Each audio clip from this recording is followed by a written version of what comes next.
Oògùn gbogbo nìṣe láti kojú èyíkéyìí nínú àrùn tàbí àìsàn.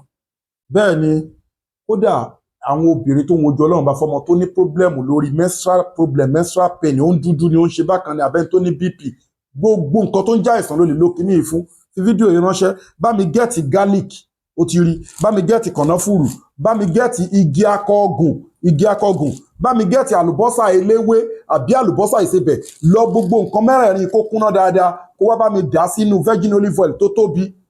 Ẹ ṣẹ́kẹ̀ pọ̀ ṣíbí kan láàárọ̀, ṣíbí mẹ́ta láàárọ̀, sọ́rí, ṣíbí mẹ́ta lálẹ́, kó dẹ̀ máa mu warm water lé lórí, farabalẹ̀ kó gbọ́ fídíò ìdélẹ̀ kó dẹ̀ fi ránṣẹ́. Síwájú kó tó ṣiṣẹ́ àbúrò iṣẹ́ ìtàn, ìfikàn tó bá lágbára sákàǹtì àwọn ọmọ aláìní, àkáǹtì nọ́mbà ní fún àwọn ọmọ aláìní 2044237680, charity account 2044237680.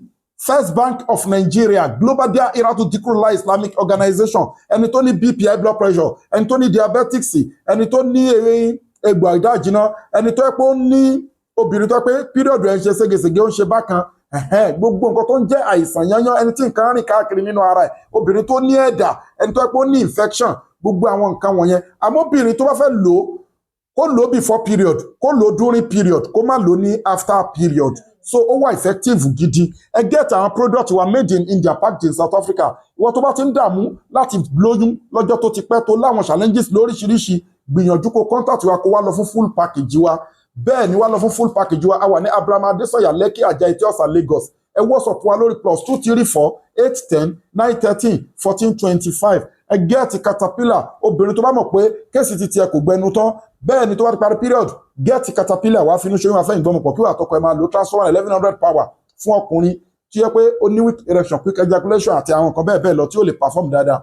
Bẹ́ẹ̀ ni ẹ get bulldozer med fibroid, oyún ìju àti fún blockage tube àti bẹ́ẹ̀ bẹ́ẹ̀ lọ.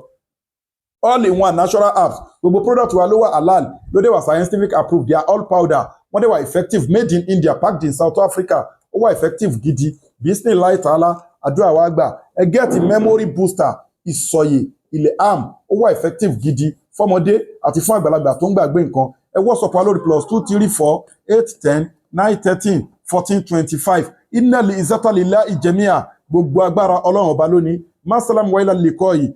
Virgin olive oil yẹn ẹ jẹ́ kó jẹ́ original. Bẹ́ẹ̀ ni